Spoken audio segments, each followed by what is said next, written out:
Ladies and gentlemen, my name is Korky and welcome to this final roundup of our Life After Lasso series. We've simulated forward 10 years into the future to see what success, if any, has been brought to the club. You may see already there straight away there is a Europa League title in the bag. It is the only trophy the club have won, currently managed by Vincenzo Italiano as well. What we're going to do is we're going to have a look first of all at the managers. We'll have a look at the players that have come in and gone out, and we'll have a look at how the club has progressed over the last 10 years as well. So we'll start with the league history. As you can see here, we'll bring this up. The club has finished, after we finished in third place, which was the highest place the club has finished during my time, and certainly the highest since then. The club has finished in 7th, finished 4th 2 years in a row, finished in 9th, finished in 8th, finished in 6th. Took a little bit of a dip then down to 10th, 16th, 14th, and the season just passed, they finished in 8th place as well. Having a quick look at the different seasons in comparison, our final season was the second highest point scoring season. 2 years later, they did beat us by only a point. We had 75, they had 76. They did win one game more. They did score less goals than us, but they also conceded a lot less goals than us as well. We do have a better goal difference there. As you can see, the other seasons that have gone, there's 1 in 72. Everything else is kind of in around the 60s and lower than that as well. In 2032-33, they finished in 16th place, the lowest finished in the league of the club's history, with only 36 points. So it looks like they've just maybe narrowly avoided a relegation scrap there. Looking at the club, as we see, we have the managers. After I left, Thomas Tuchel was brought in. He took charge. He was at the club for just less than a year, 301 days. Nicky Barmby stepped in to take over for the final couple of games of that season. In then came Diego Simeone. As you'll see there, he stayed for 4 years and 2 days. The reason for Simeone leaving, unfortunately, as a Spurs fan, I don't like to say, but he was hired as the Arsenal manager, so he left the club to take the Arsenal job, where he has stayed ever since. After Simone left, we have Roger Schmidt came in. Lasted just a little over 2 years, but he did win the club that won Europa League title. Having a quick look at the league history here, as we'll see, we beat Villarreal in the 2031-32 final. Unfortunately, can't get the score up of that or any of the match information, but did win a Europa League title, so pleased to see that they have some silverware in the bag. After he was sacked, then Jimmy Smith came in as caretaker manager, and most recently Vincenzo Italiano has been appointed as the new manager in 2032 and has been there since. It's about a year and a half, give or take, a little over a year and a half now. So that's how it looks in terms of managers. In terms of the team, the current captain is Sammy Baybrook. He is, looking at the picture there, he's wearing a school uniform. He did come in from Leicester for a hefty fee of £69 million in 2026-27, so just after I left. I'm not sure what age that would have made him. He is 31 now, so he would have been, maybe 22, 23 when he joined. He has been a regular player since then as well in his first season, playing 31, 28, 29, 35, played on 30th there. And so on. So he has been obviously a good player for the club to bring in. Looking at the current squad, there is only one player left from our time in charge of the club, and that is Cher Undur, who we brought in from Benfica, of course.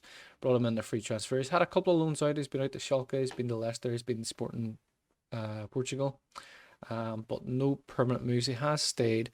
When he has played, he has played pretty regularly, except for that one season. He played 3 games before going out on loan, but he has played kind of in around 30 games mostly whilst he's been at the club. In terms of transfers out, this is where it gets interesting. So this was our final season. We spent 104 million. We recouped 119 million. That does include the sale that we agreed for Babatunde for 16.25, raising to 20.5 million. After we left, the club brought in Jorginho for 18.25. They brought in Rafael Guerrero on loan, later making that a permanent move. Brought in Shelderup for 24.5 million. Brought in Højbjerg on loan as well. As we see there, Guerrero made a permanent transfer for 1975. Also brought in Conor Gallagher on loan, which again was made a permanent transfer. Cody Gakpo came in on loan. Again, that was made into a permanent transfer. And Sammy Baybrook, as we see there for Leicester, coming on 54 million, rising up to potentially 69. Apologies, folks, we're having a little bit of an issue there with the webcam, but it should be all sorted now. So just to pick up where we left off, Sammy Baybrook coming in there for 54 million, potentially rising up to 69 million pounds. Into the 27-28 season, we see, as mentioned, Gakpo and Gallagher made permanent transfers for 24.5 and 33.5 million each.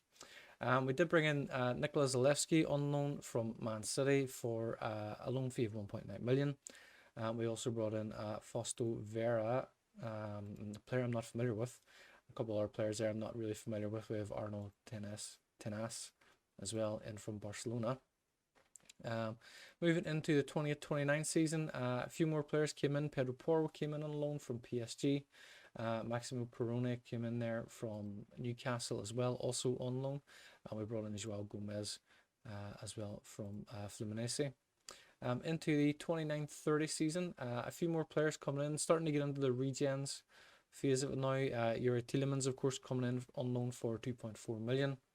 We have a few players there that are regens. Raul Clemente was another one, yes. Moving into the 30-31 season, again, a few more transfers coming in. We have Nicolas Gonzalez coming in there from Fiorentina. We have Juan Foyth coming in from Bayer Leverkusen. Yasser Asprilla coming in for 65 million pounds. Chenza Haskan coming in, he's a regen. For 10.75.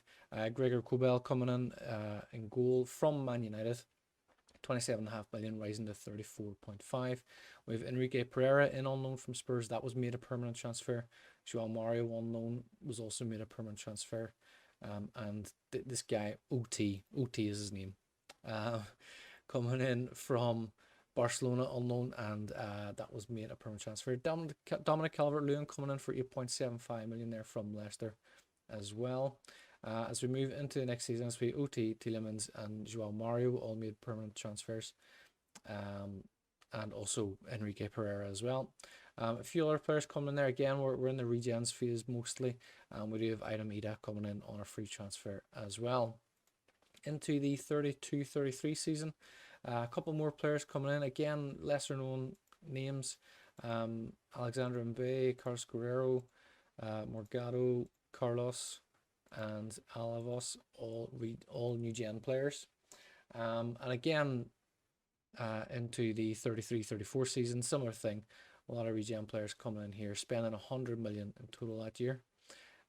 Similarly, again, in the final season, the season just passed, they've spent 56 million, and these are all, if I remember correctly, are all new gen players. Also, they are, apart from Joseda, coming in from Borussia Dortmund as defender. Sol Bryn as well coming in as a goalkeeper, and Lauren Ulrich as well, also a real player. So we'll go back to our final season. We'll look at the players that we sold. So obviously we sold Coburn, McCracken, Demat, Jean-Kevin Deverne. We sold Winchester for 27 million. We sold Taylor Shannon. We let him go on free actually. And we sold Babatunde as well. And Matty Cook at the end of that season, that's a little bit disappointing because he started to get into the team a little bit more, and he's starting to do well. The 2 seasons there, he played 13 games, scored 1 goal, scored 3 goals in total for us across 21 games. Was sold to the Newcastle under-18s for 300,000. Later left for Wrexham on a free transfer. They recouped 85,000 as he went to Forest Green, where he has stayed ever since. He is 30 years of age now. He is one of the more senior statesmen. He plays at left back and left wing as well. We'll go back. So into the new season, with the players come in, as we see, the club have also sold Caio Enrique. Took a big loss on him. We bought him for 20 something million, 23.5 million. Sold him for 5.25. That's a little bit disappointing.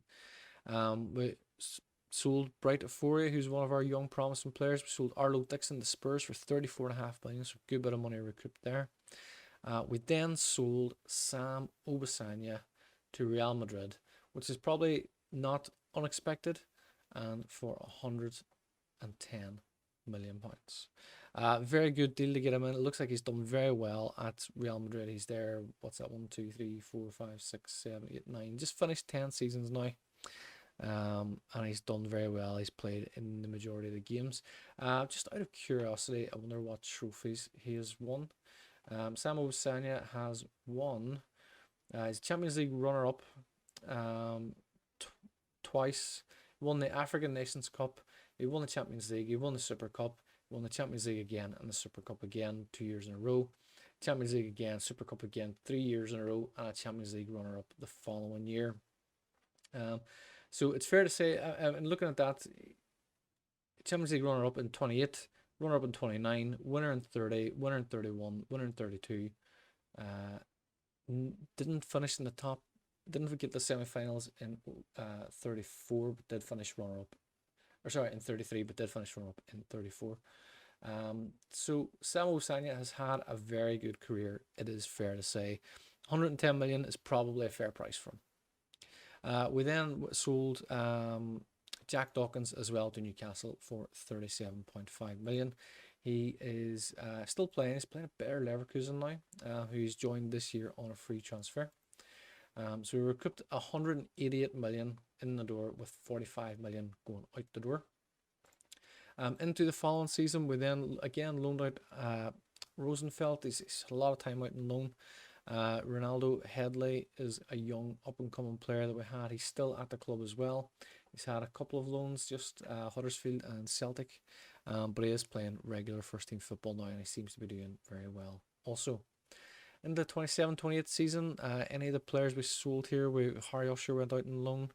Other than that, none of my own players really feature in there. Sharon Durr went out on loan at this stage. Lewis Cook went out on loan to Lincoln. Not many of our own players there. Going into the next season, we have Garcia was sold. Of course, we signed him for quite big money. We signed him for 39 million. He was sold for 57 million. So good little bit of business done there. Sharon Durr going on loan. Kukoc joined Newcastle for £76 million. So he did.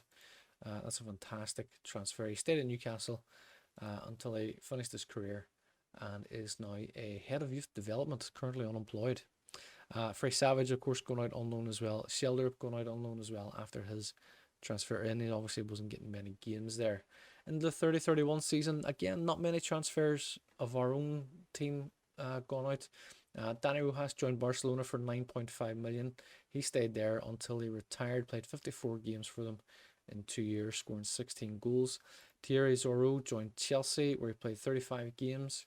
And Jamie Tart joined him at Chelsea as well, where he played 56 games before retiring at the age of 34. Thierry Zorro going for 9.75, Jamie Tart going for £26.5 million as well.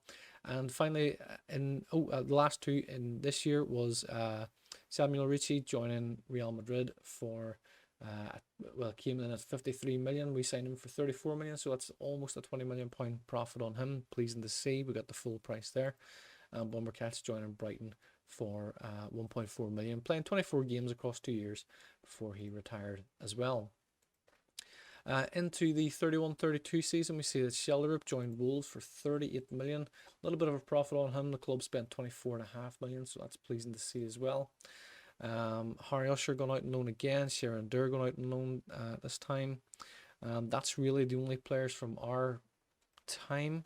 Into the 32-33 season, we see Juan Foyth left then to join Mainz for our free transfer. Harry Usher out on loan again to Southampton.